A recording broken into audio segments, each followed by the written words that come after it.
Hello guys, in this video I'm going to show you how to delete your account from the TikTok app.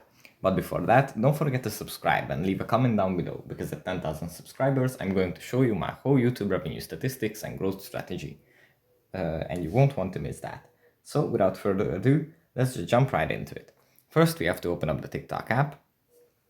Here it opens up in the home menu, but we have to go into the profile menu.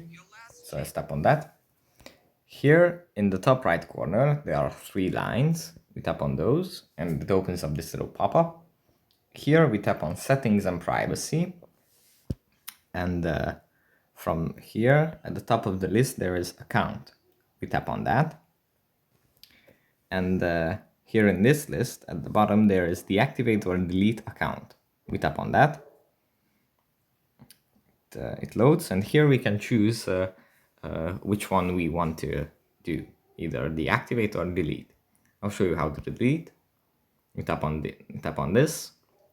You just give a reason, and then continue, and your account is pretty much deleted then. So that's pretty much it for this video. Don't forget to subscribe, and I'll see you in the next one. Bye.